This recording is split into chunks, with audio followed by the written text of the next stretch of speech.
and welcome to a look at getting noticed and getting booked. There's a lot of information going to come up in this particular webinar today.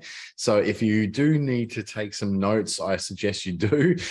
There's also going to be the recording coming out on YouTube a little bit later on, so you won't need to worry so much about making sure you have all the notes in place. But what I will suggest, though, is that maybe you just give this as an opportunity for yourself to just see what the introductory matter is, and then we'll move on to being able to send you the recording and the slides after this, because there is a lot of information to cover. Let's get it started, and the screen is shared, so let's get it underway. First of all, this is brought to you by Business Station and the Digital Solutions Program, brought to you by the Australian Government through the Australian Small Business Advisory Services Program.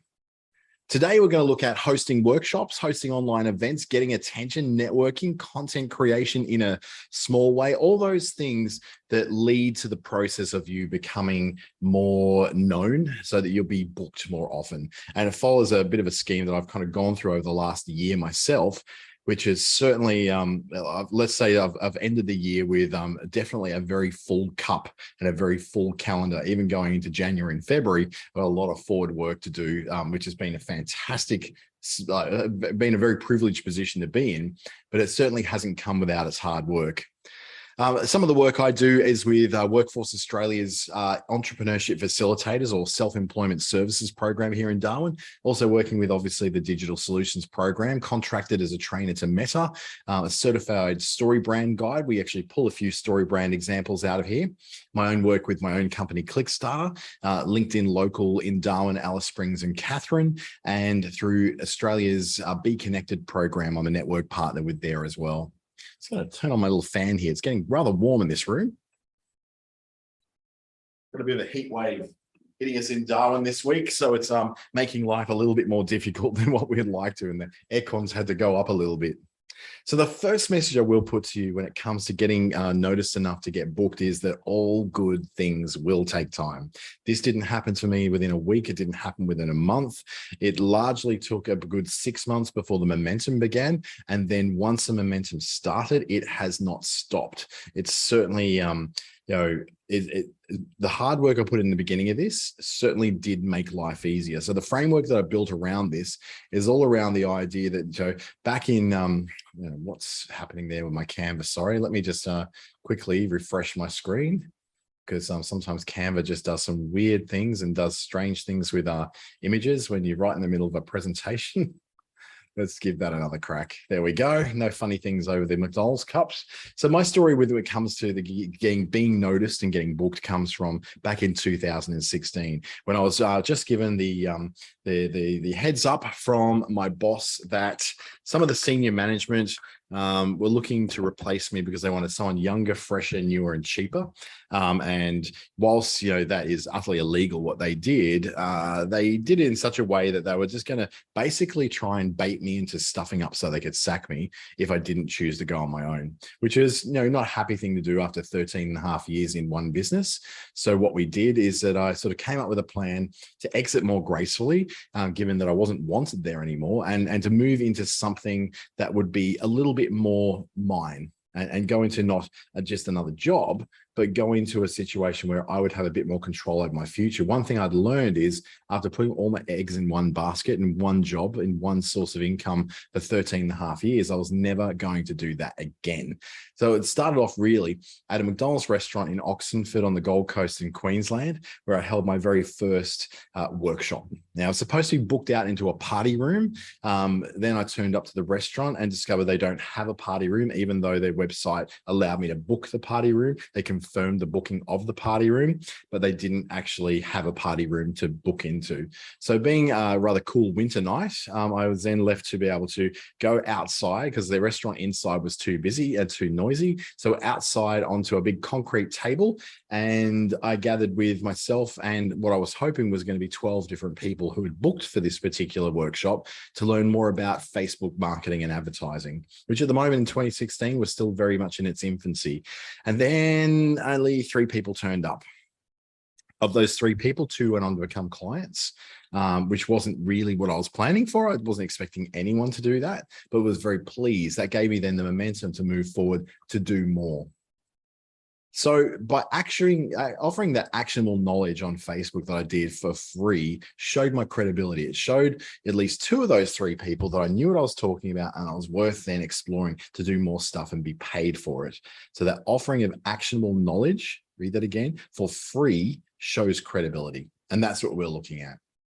So not everyone can learn from a YouTube video. Not everyone learns effectively from a Google search either, because they don't quite know what they're looking for necessarily, or sometimes don't know what questions to ask. It's not just as simple as going Facebook marketing, because all you'll get is a whole lot of coaches who want to charge you $350 an hour to sit down with them to learn about how to do Facebook marketing from something that they weren't even accredited to do. Now, I wasn't to know that 2 years later after that, I actually be inducted into being a contractor with Facebook Australia and New Zealand themselves to be able to deliver training. But at that stage, I didn't have that credibility. All I had to do is show my knowledge to people in a group setting and enough to be able to convince them that I'm worth working with. Now, that is the ideal situation where I'd sit down, 3 people would turn up, 2 would become clients, but that's definitely not what usually happens. People like to learn in person. Now, I know the pandemic kind of messed this up for us, but people do like to learn in person because some fears about learning are very, very personal. Some fears about systems and digital systems in particular are very, very personal and require some personal touch and a lot of empathy and a lot of encouragement to move past those fears. So what people will look for is not necessarily the answers always through a YouTube video or through a blog, but often they'll do it as a guide. They're looking for a guide to help them through there. So if they don't know where they're going and what they're doing, they can talk to someone who does, and that knowledge then gets transferred across to that person. But the guide needs a certain characteristics. A guide can't just be someone who just goes, go here, do that. They've got to have a certain amount of empathy and a certain amount of credibility. So how does this work? Well, the guide is kind of like Dumbledore in the Harry Potter movies. So you think of Dumbledore being the wise old sage, the wizard, and Harry, the boy wizard, who's gradually becoming more powerful and moving into more of who he is and what he's meant to be. Empathy is about kindness, interest, and knowledge of Harry's circumstances. So Dumbledore expressed those things. He expressed kindness, he expressed some interest in Harry as a person, and he knew some of the knowledge of what Harry's circumstances of his birth, the loss of his parents, all of that, what that was about. So he had some empathy already for Harry that he could relate to him. But you can't just operate on kindness alone. It can't sit on its own. Kindness works best when it's a part of a suite of activities and behaviors that you do. So Dumbledore couldn't just be a kind person who has an interest in Harry. He has to be also have the credibility of being one of the most powerful wizards in the world. He has the credibility of running the wizard school at Hogwarts. He's wise from a lifetime of working with magic and overcoming lots of obstacles and heartbreaks and things like that. So that's when we look at that, we go, well, this is where we're at. Not just kindness, but also the credibility to back that kindness up. So you as a guide build empathy by listening well, by being a very good listener, by being someone who is able to write in such a way that people will feel like they're connected to you, in a way that they feel like they have an ability to relate to what you're saying. That can come from you basically writing things on social media posts, in blogs, in delivering things in webinars even, that someone can go, that's me. I feel that. I understand that. Great. You get me. And that you get me moment is so powerful, especially when people are looking for solutions for big problems. Like if you're someone who's a tax advisor, or if you're a lawyer, there's not just the thing that you're a lawyer, but people walk in because they're afraid of lawyers. They know that lawyers cost a lot of money, and they go, well, how can I feel better about this? And that's where empathy comes in. Empathy is also the ability for you to answer big questions when they're asked, because some of the questions that people ask are absolute whoppers. They are so hard to answer, and they are so much is riding on your answer that they will go, well, I don't really know quite what I'm going to answer in this. But you'll sit there going, I need to answer this. Empathy looks at that and goes, well, that is a big question and I really want to answer that. I may not be able to answer it, but I can express to you that my desire to answer it is really legitimate and really authentic. But credibility is less of those softer skills. We call them soft skills, but there's nothing soft about them. Credibility is more about the learning you've done, the portfolio you've built, the case studies that you can refer back to. So whilst empathy is all about listening, expressing your understanding of a client or a customer's situation, and then being able to answer their questions to the best of your ability, credibility is more about those things you've done before that you can prove that you are to be trusted. Credibility comes from that know, like, trust factor, where we don't trust anyone, trust someone until we like them. We don't like them till we know them. There's a very defined process of going through when it comes to humans connecting. And one of the ways you can do that is through workshops. And you think, well, what could I do a workshop in? Well, workshops come from you sharing your knowledge with people, and it doesn't have to be in a hotel convention center. It doesn't have to be in your own home. You can host these things in public library meeting rooms. They're usually free to hire, don't cost anything. They're even open on Saturdays. So public libraries are a resource that's so underutilized in Australia that we can use those as businesses. We don't have to be not-for-profits to do it. You can actually be a business and make use of a public library.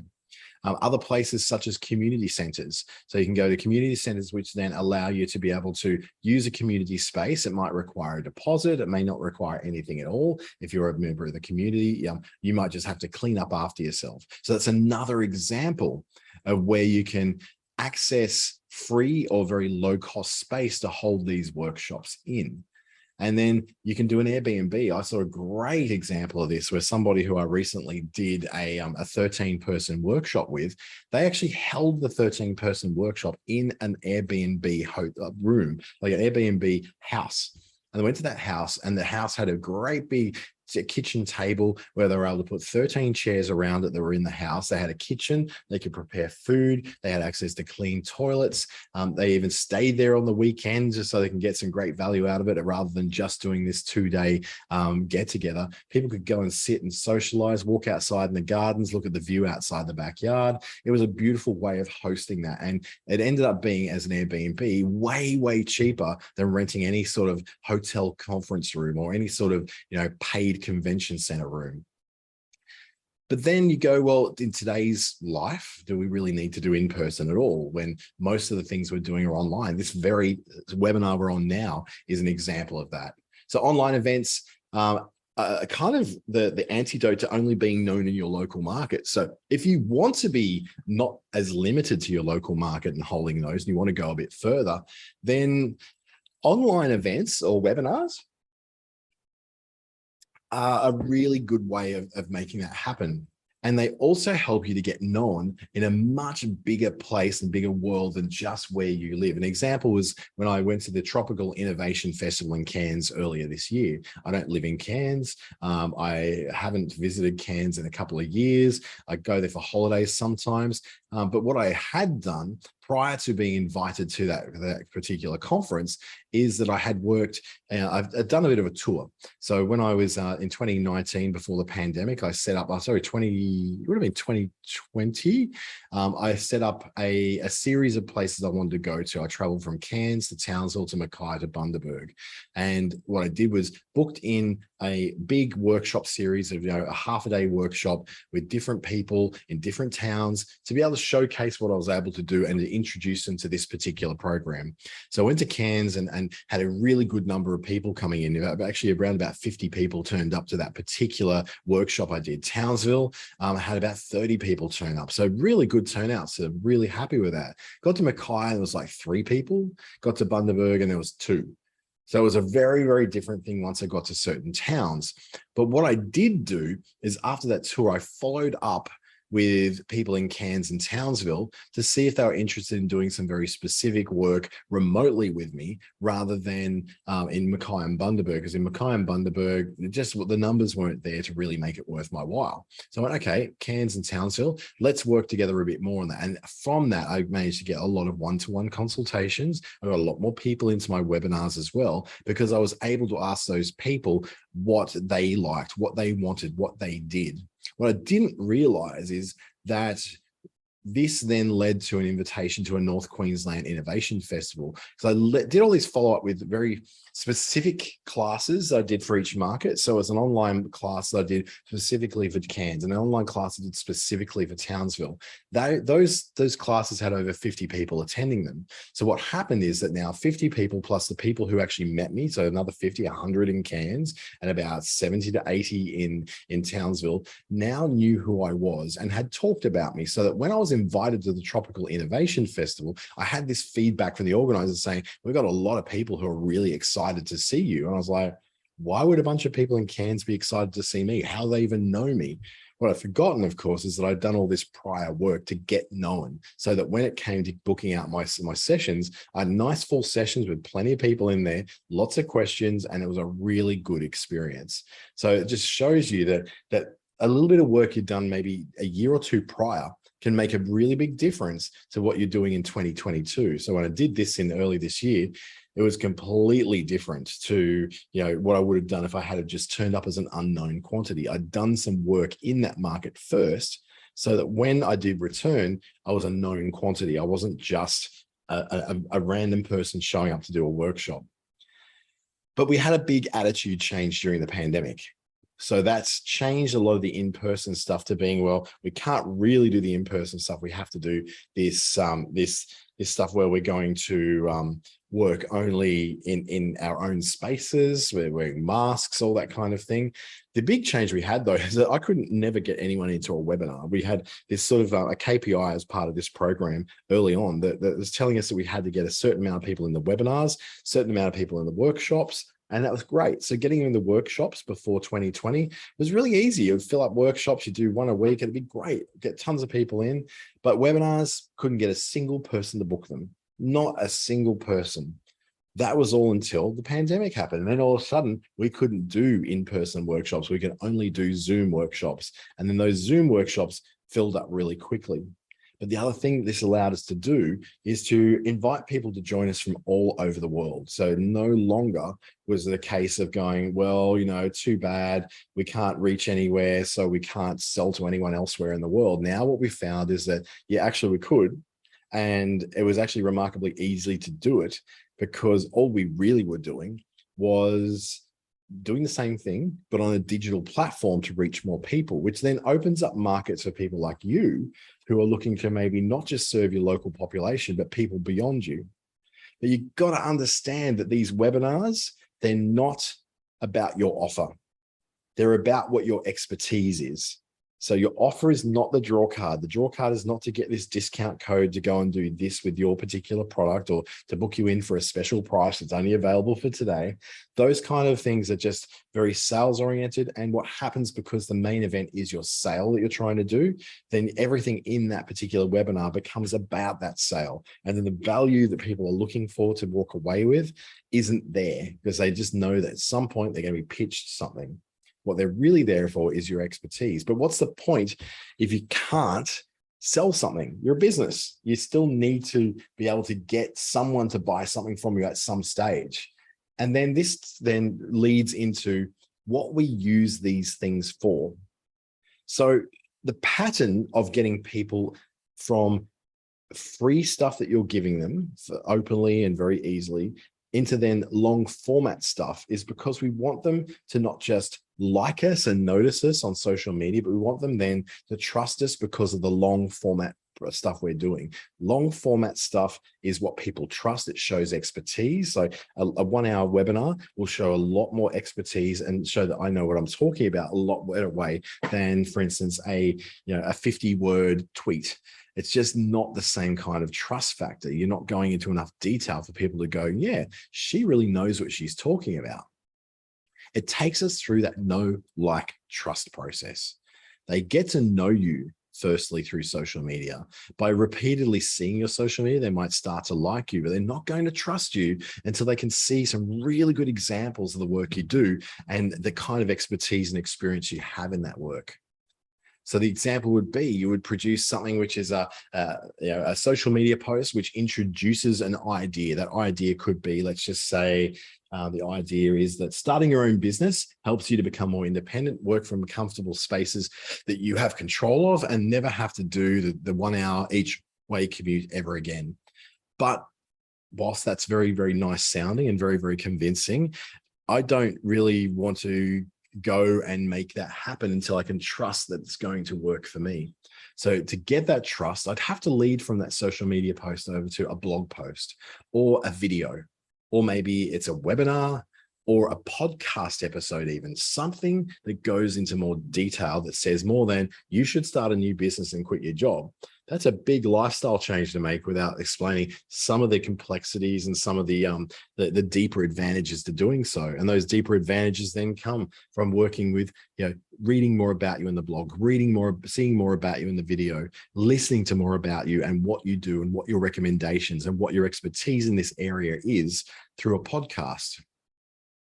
And to do this, you can use things like my particular stack I use to do a live webinar is to do Zoom, which we're on right now, using Canva as my presentation software, because it's a heck of a lot easier to work with than PowerPoint, and it doesn't take up as much of the screen space. For instance, I've got a screen up here that's got my PowerPoint on it that I can read. I've got all my controls for Zoom down on this screen. I just need the two. But with PowerPoint, it takes over the entire screen. You can't see anything else but your presentation, which means I can't see if questions are being asked on Zoom at all. Whereas when you're doing the Canva presentation, you only need the one screen. You can all see everything else on the other screen. And Humanitix is the ticketing system that I use for a lot of my private stuff.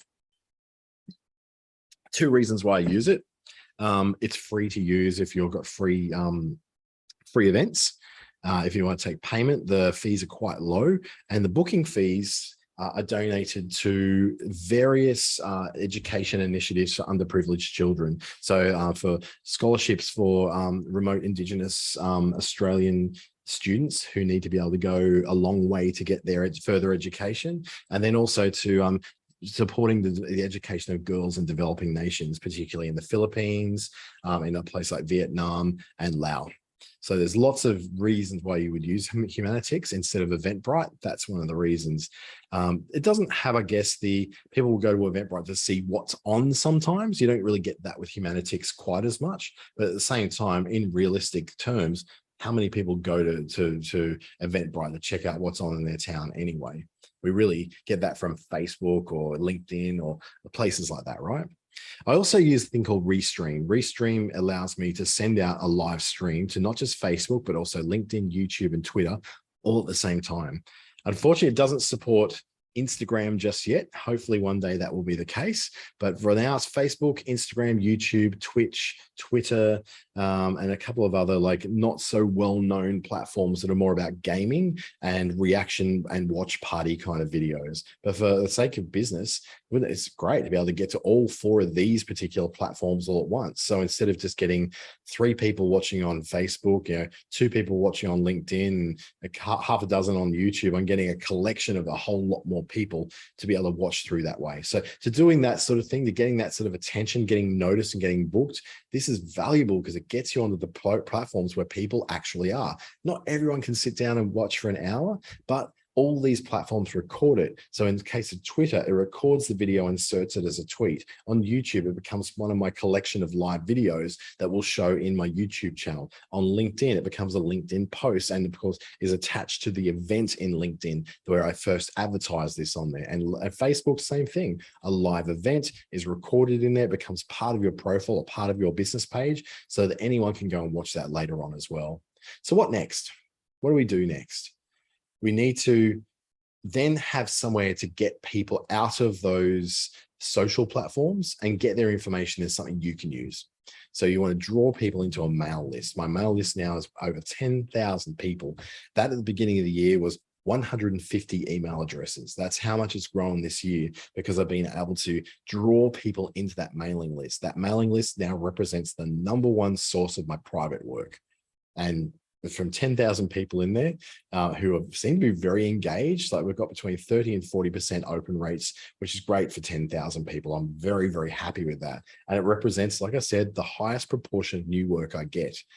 That's where we can also start to produce an offer. We can send someone off to an offer. So at the end of all that, even though it's not about the offer, we can send them off to a place where they can get a special offer. Hey, you can download this ebook. Hey, you can read this particular blog post that explains more about what I'm talking about. And plus, I've got a discount code for a particular piece of software that might be helpful. Like, for instance, when I want to work with people to say, use this particular tool, I say, and you can get it through this link here, which will get you $10 off. So for instance, in the case of AppSumo, a $10 discount on a $39 piece of software is quite significant. That's a third off almost. Well, just over a third off. So, but then I'm also getting $10 of value in that myself. So it's worthwhile for me as an affiliate, but also worthwhile for them because it gives them an offer that really is too good to refuse. But then you've also not just got to have somewhere to collect their email addresses and somewhere to send them to give them an offer. You've got to have somewhere to give them more of anything. So for everything you can do on social media, even at the webinar or a podcast, always have somewhere else to send people. Once I sign off on my podcast, I always say at the end of it, before I say my outgoing, which is, now it's time to get back to work to help your business to get known, get found, and stay known. Before all that, I say, right, you can read this particular blog, which is on my website. Just go to free guides and see the article all about choosing the right audience on Instagram. And then they'll know to go somewhere else to get a bit more information on something I've been talking about, or at least I'm sending them somewhere where they can have a continued relationship with me other than just this one moment in time on a webinar. Can you charge for these things, for these workshops and events? Absolutely, you can. Yeah. Absolutely, it can. In fact, tier it. So you've got elementary information going out for free, intermediate information going out at low cost, and really advanced deep dive stuff that you're doing at a premium. Free for the basics, a little cost for something intermediate, but once you get to the really powerful stuff, then don't be afraid to charge a powerful price for it too. This is your intellectual property, and this is the stuff that you have been working for years on. Some quick tips for when you're putting together presentations for either workshops or for webinars. Try to have no more than 3 major ideas you cover off in each hour. Have no more than maybe 3 points on each screen, because people, though, I've got like 5 here, but I've made it so it's not too crowded, but 3 is perfect. Using nothing smaller than a 30-point font. You'll notice that I've made all my letters are really, really big, except I've spelled fonts wrong there, but also set some expectations for what's going to happen later in the webinar. So by letting, this is why at the very beginning, I say, this is what we're going to cover. What I noticed when I said, this is what we're going to cover, one of the people who had signed in for this webinar signed straight out after that. They didn't see anything in there they wanted to cover. So they went, oh, well, I'll go off. I might watch this in the recording later. All the other people stayed in. So thank you for staying in. I really appreciate it. What we're doing in these is showing expertise and getting attention. And this is where we flick over to beyond our own social media activities or beyond our webinars and workshops. We go into what is the stuff we use that's going to show our expertise. And an optimized website is one of the things we'll do that. This is a particular layout of website I'm going to show you that's around the certified story brand guidance that I do. And this is designing a website in a story brand compliant way. Why we do that? Well, because they're far more effective when a website is laid out in a way that takes people on a journey, especially if you're selling a big ticket item that doesn't cost just $5. You want to, you've got it's a service or it's a product which is actually quite pricey. People need to be led into that. They're not just going to be dumb and say, it's $1,200, buy now. No one's going to do that because no one's sitting there waiting with their credit card prime ready to give you $1,200. You need to bring them on a journey with that. And there's a bit of storytelling to be told. Starts off with the header of the website, which has one very clear statement that says, this is why you should care about what we do. And it usually answers a question, the big question that someone has about why they're even looking at your website. There should be an easy call to action that's right there. So we've got schedule a call in this example mock-up, and the pitch can be something that's related to what you do, or it could be you yourself if you are your brand. The key here is not to cram too much in. There is a very strong opening statement, perhaps a subheading that's got a little more information, but you can have that call to action. 1 is perfect, 2 is okay, 3 is starting to get a bit long in the tooth. You don't want too many actions because you just want to lead people to where you want to lead them to, the ultimate thing, which is that call.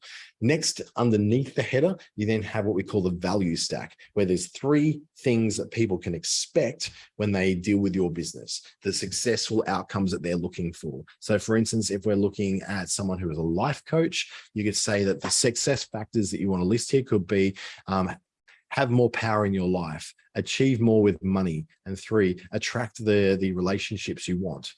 They are 3 outcomes that you might have, as a life coach, being able to see that's what you want to do. So that's what you list. It's showing that this is a process they can go through. The value they're going to get out of working with you is these 3 things specifically. We move then onto the stakes, and the stakes are where we go, okay, do you have these struggles? Is this what you are here to solve? So we go problem number 1 through to problem number 4. You can have 10 problems. I've got about 10 listed on my website, where I just go, are you someone who fails to get any momentum on social media? Are you finding you can't tell the story of your business very well? Do you find that you're spending tons of money on Facebook but getting nowhere? And at some point in those problems you list, your customer will see their problem listed and they'll go, that's me. That's me. That's who I want to work with, someone who addresses that. After the stakes, then it moves down. We create what is called the value proposition. This is what your services or your key products are. So it could be service number 1, could be one-to-one coaching for people who need that personal attention. Second one could be group sessions to learn with others and accelerate the pace of your learning. Number 3 could be join our Facebook group, which is free and allows you to tap into the knowledge of ourselves and all of our partners. So that value proposition gives people the expectation of what it is that you actually do. You haven't done any pricing yet. All you're doing is just introducing to them, this is what we do to solve your problem. The guide section then talks about how you can, we're talking about the empathy and the credibility. This is where this goes. So the empathy is like, we get it. Changing your life can be hard. There's so many things you need to consider, and it feels like everyone's got different answers. We have a specific 3-point program we can take you through, which 96% of our participants have said was profoundly changing their lives. Schedule a call. So that's where you can go. There's an empathy, because you're going, we know it's hard to change things. We know it's hard to be able to afford this. Then we back up that empathy with the credibility that I was saying before. Over on the right, we can have anything from your memberships to your certifications to testimonials and case studies from different customers who've worked with you before. Your pricing and packaging then becomes something where you go, okay, what I'm doing here is ensuring that I've got the ability to be able to express my pricing and what you're going to get for that pricing. It doesn't have to be the full set of features. In fact, you don't have to have this section at all. This is the one optional section on a StoryBrand site, because some people have very highly customizable services and products which you cannot price because the variables in pricing are far too broad. You will notice though that after all these sections, there's a schedule a call button. It appears in all of them. And this is because we want to be able to give people an opportunity to hop off and get that call done, or to send a message or join something as often as you can. You don't want to hold that back until the very end. You can make it so they can do this at any point they like. Excuse me. Next is the plan. And the plan is possibly the most clear and important part of your new website. This is going to show you the steps that someone goes through to work with you. So step 1 could be book your, click this link to book your discovery call so we can work out how we can work together. Secondly, could be after we've worked together, we'll send you a plan and a proposal that you can consider to see if we should work together. Number 3, once you accept our plan and proposal, then we schedule in your first call and we get underway.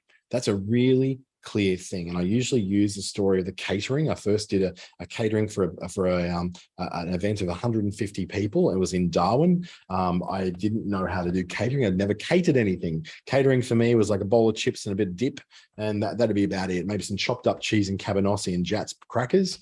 That was about the limits of my catering experience. So what I would do is go looking for catering in Darwin. who does catering in Darwin? And then there's tons of like restaurants and cafes would come and say, oh, we do catering. And that's all they had. We do catering. Call us to understand more. I was doing this on my lunch break at the time, so I couldn't call anyone because otherwise I'll be calling these restaurants in the middle of their lunch break. And the last thing they need to do is talk to someone about an inquiry to do with catering in the middle of their busiest period of the day, right? So I kind of was stuck. I couldn't do anything. I needed to get some information and some clarity really quickly. Eventually landed on the Subway website where their catering leads you to literally a guide through how to do catering with Subway. So that next day when I had the event, 150 people, well, it's not that next day, it was like next week, 150 people got to eat a whole lot of Subway, a whole lot of wraps, and a whole lot of gooey cookies. So that's because Subway made it easy for me. They had a plan just like that. Step 1, step 2, step 3. Everyone else was just like, call us. I'm like, oh, I can't call you. It's to just tell me how to do it. It's all I want sometimes. Don't make me call you. Tell me what I need to do. An explanatory paragraph then is going to a lot more depth about what your business does. And this is primarily for things like search engine optimization, where you want to get your keywords in there for what people are searching for. So it's abundantly clear what it is your products and services are, and a bit about yourself in there as well. And finally, we get down to the lead magnet, which is almost at the bottom of the page. This is that thing that says, join our newsletter that comes out every Saturday and delivers incredible value, or send us your email address and we'll send you back a free ebook. Things like that. They're like I call a transitional call to action. They're not quite the commitment of doing the call or doing the discovery call or booking time with you. It's that first step where they go, I'll download this extra piece of value here, and I'll think about after I've had a read this that I'll feel a bit more confident about booking some time with that person. At the very bottom of the page, what we call a junk drawer. So all the links that go to everything else that's on your site. So your privacy statement, your terms of service, your contact page, all those things that kind of like very secondary pages. Even your about page doesn't need to be there. What you'll notice is if I go right to the top into the heading again, to the header, you'll notice that they've only got 2 links at the very top: download the free guide and schedule a call. You want to make the top of your website as uncluttered as possible, because they really need to get to something, and very few people ever need to do, to get down to your privacy policy or to your pricing or anything like that. They can just go straight down the bottom and do it from there in the junk drawer, where you can go to all those different places. So next, after we look at fixing out the website, we have to look at optimized social media. And we optimize our social media. And I'm going to trigger a few people here on this call if they might find this a little bit triggering and they go, oh my God, this might be a really, really big truth bomb, but social media is a terrible place for selling products and services. Absolutely is. It's a terrible place to do selling. The reason is because what people want out of social media is relevant news from the relevant people in their lives, or photos and videos of the things they're interested in, or entertainment that they can relate to and enjoy, or a little bit of a giggle and a bit of a thrill on a busy work day by watching a video. That's not what we want to do, though. As business owners, what we want is to share our valuable message with the world, get people interested in what we're selling, sell more of what we want to sell, and get people to talk about what we sell. You can see the mismatch there. What people want out of social media and what businesses want out of social media, completely different things, which makes social media a terrible platform to sell things on. So what is the point of social media? Why would we even bother about it? What is it actually good for? Social media is good for building that relationship that moves from knowing you to liking you to trusting you. So we use that as a bit of a funnel, I suppose, a bit of a customer journey, where we go from needing to get attention. And this is how we go from that know, like to trust, by getting some attention, you being memorable on social media, and encouraging relationship with you. So I'll break that down a bit. For getting attention, we're talking about making sure your creative is eye-catching, making sure it's like, video is best. We all know that video is the best thing to do. But if you're not great at video, make sure at least that your graphic is really eye-catching. It's not full of words. It has a bit of text in it, maybe like a prompting word, but don't fill out all the bits of information. I was advising a client last week who advertised a lot of events. And what they do, they put every detail about the event in their graphic. They kind of use their graphic on social media almost like a flyer. So it's like, they've ignored the fact that they can put all the detail in the caption of the image. All they need in the image is, this is what it is, this is when it's on. The rest of the details, all the sponsors and all that sort of rubbish can go into the caption. You can take care of all that in there. So the getting of attention is absolutely vital. You do it through really good use of photos and videos, then have a really catchy hook of a headline. And I'm not talking about just saying something like save 20% off this weekend, or it's Black Friday, time to save. If every ad and every post that I saw over the Black Friday period saying it's Black Friday, that seemed to be the most creative thing that anyone could say about Black Friday, was that it's Black Friday. There's so much better they could have done with that, and they just didn't. They just went, it's Black Friday. So that hook and that headline, those first words that people see, have to drag you in, and they drag you in not by tricking you and not trying to pretend that it's something better than what it is. What you got to do is start off with a benefit, the benefit of why someone would bother clicking on the link in that. Why should they follow that link? Why should they even bother reading the rest of the post? That should be summed up in that first line. So if you're a life coach, instead of saying, ever wanted to get the most out of life, what you would do is attack the problem that someone's having. If you're burned out and you're sick of your job, then we need to talk. That's a headline, because it's talking to the person about the very problem they've got right now. And then we consider the placement. Where are we going to put our message? So we're going to go to Facebook, YouTube, Instagram Reels, TikTok. Where do we want to put that? So we're going to get that attention. So getting attention is the first step. Then we need to be memorable. People are memorable, and we're talking about that businesses are just people as well. Being memorable comes from listening more. It comes from being a storyteller. It comes from showing kindness. It's the humanity of what you're doing that leads to this. So if we say, okay, if you're being memorable, people are remembered when they are listeners. When someone will sit there and not try to butt in and lead the conversation and be the main event in your story, then you tend to remember them. We like people who listen because we feel like we're heard and understood, and we feel like they get us. And that's a really beautiful place to be in. And so, yeah, we try to do more of that. Then we try to be a storyteller. Storytellers are perhaps the best people to meet with, because they're able to connect your problem with a story of how someone else overcame it. And because storytelling is built into our DNA, that we've always been storytellers, sharing stories around the campfire, sharing stories in women's circles and in men's circles. It's a much more effective way of communicating meaning than just words written down on paper alone. It's why, for instance, our Indigenous Australians, rather than writing, actually pass down the stories, because the truths and the parables for living and the advice for living and even the knowledge was all passed down through stories, because stories are remembered better than words are. Facts are lost really quickly, but the stories will always remain.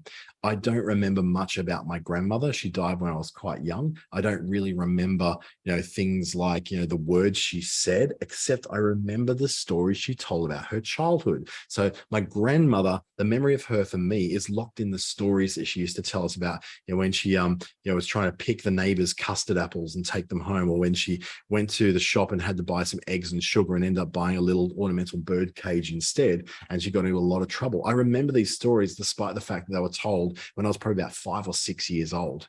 That's the power of storytelling, as opposed to the power of facts and figures. People don't make decisions on big ticket things because of facts and figures. They make decisions because they feel emotionally connected with that potential solution to a problem they have in their lives. And of course, we remember those who are kind to us. We really do. I remember, a time when there's a little bit of an overshare here, but I was living on the streets at one point, very early in my university journey. And by living on streets, I sort of, it's only for a short period, maybe about, 2-3 months, where I was sort of couch surfing and then sleeping in places that weren't safe. That I was shown a lot of kindness by members of the Salvation Army. And I still remember the names. Betty Sue was one of them. John Davidson was his name, was one of the other guys. I remember them so vividly because they showed me kindness. That kindness made them memorable. The stories that my grandmother told me made her memorable. And the people who have listened to my stories, who have been there when I've had an issue to share, and they've really listened and not try to butt in and try to solve the problems for me when all I needed to be listened to, they're the people who are memorable. That's how a business becomes memorable as well. And then you also encourage relationship. What you're wanting to do is, and this could be almost going on a date, to be honest, You start with, if it's someone who you're meeting for the first time or coming across for the first time, you start with something that's empathetic, not just with a, hey, how are you? Which is what we usually do because we don't know what to say. It's lazy, it's easy. Hey, how are you?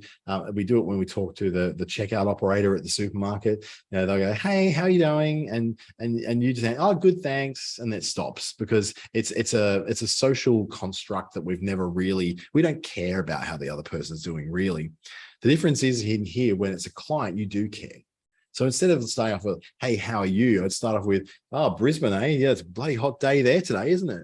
And that's something that someone opened up in a previous call to this, was he was from Mackay, and he said, oh, here you guys in Darwin are having an absolute stinker up there today. And I was like, huh, that's really nice of you to actually know that.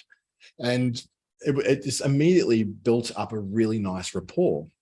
Then we get to the shared interests. That's when we're talking about, you know, the ability to be able to go between the ability to be able to find common ground. So we've both got a common interest in sustainability. We can talk about sustainability. That builds a rapport and a relationship with us. But it also then leads us through to a very vital part of when we're encouraging relationship. And that's to take a next step. And a next step is always going to be something like, okay, hey, do you want to grab a coffee after this so we can keep talking about that? Or, hey, do you want to make an appointment with my secretary and we'll actually catch up and actually really nut out this issue and how we might be able to overcome it. You're always, as a business, particularly if you're a sole trader, looking for the ability to take people to that next step, to that next level. Which brings me to networking, which is probably the most awkward thing any of us will always do.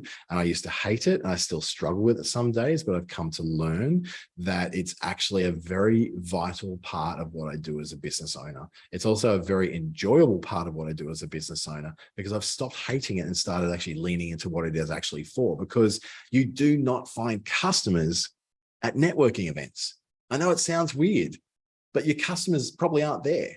My customers are never at networking events, because there's a bit of a circle theory here. In the circles of networking, you start with the people you meet at a networking event. They represent this tiny little core at the center of the circles, but they know people, and those people they know also know people.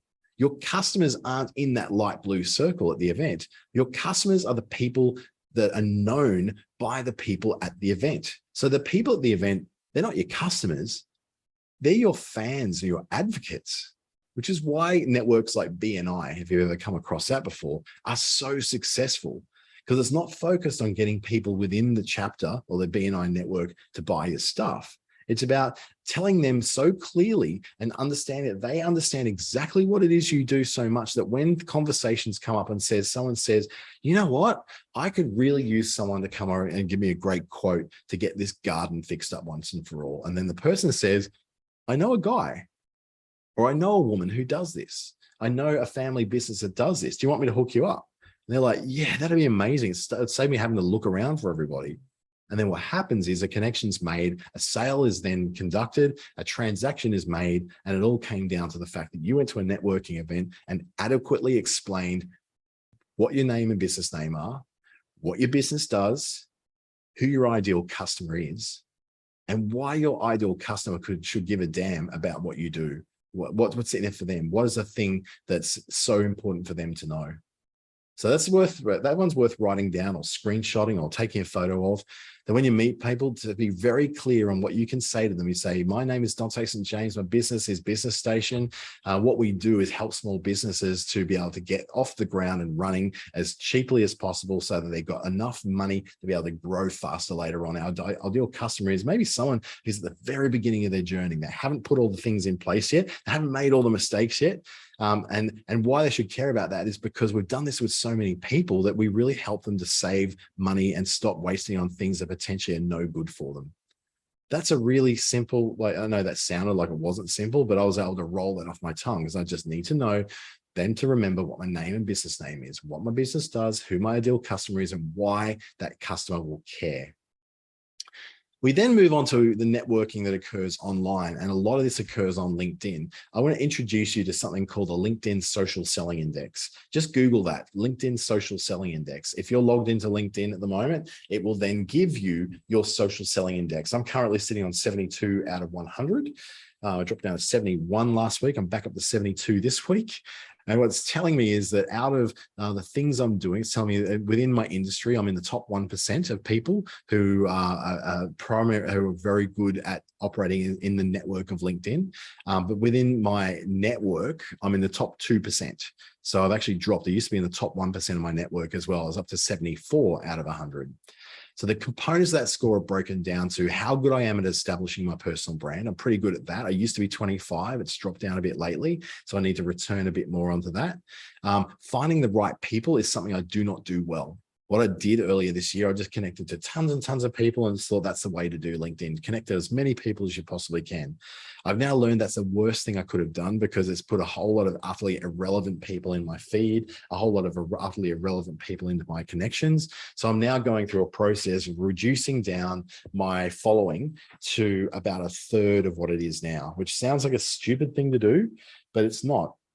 What I want is less people who are more interested in what I'm doing, who are more likely to people who are going to remember me. I want to be memorable to them so they can tell other people what I do and they are able to recommend those people to me. Engaging with the insights is going in and looking at how each post is performing and saying, oh yeah, this post did really well, but that post didn't do well. What's the difference? What's the patterns I can see? And also, who are the people who are seeing it?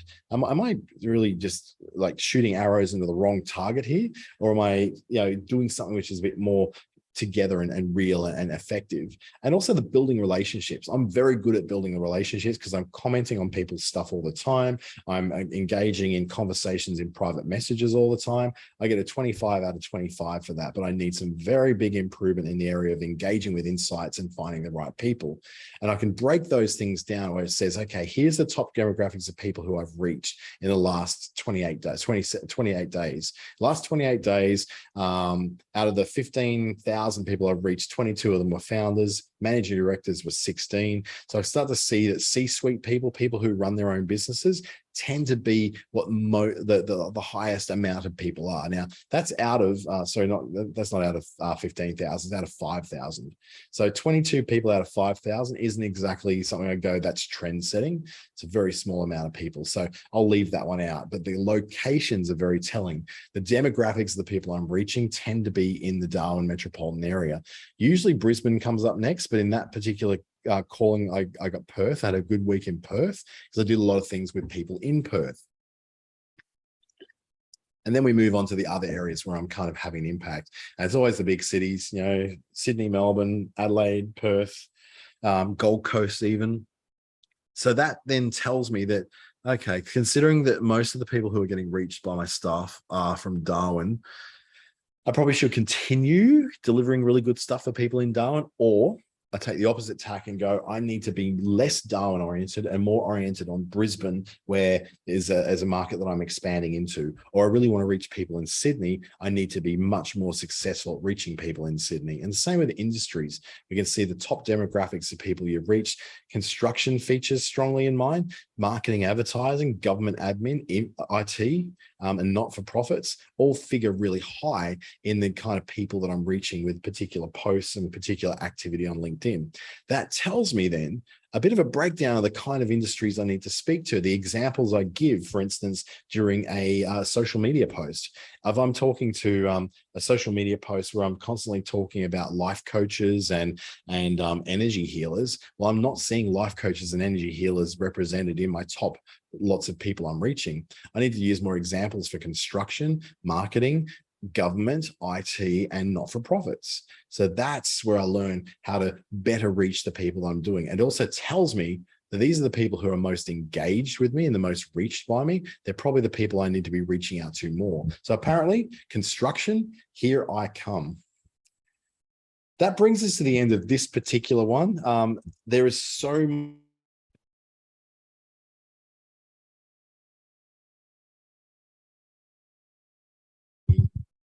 Sorry, just changing my microphone over there. So it gives us, there's so much more we can go into that helps you to write better, helps you to plan your personal brand a lot better. And there's even a mini course I've got on my website, which I'll now share with you on my website. Let's just go to dantesandjames.com. If you're interested in going through a mini course specifically on what we were doing today, the whole course is free and it's called Get Noticed, Get Booked.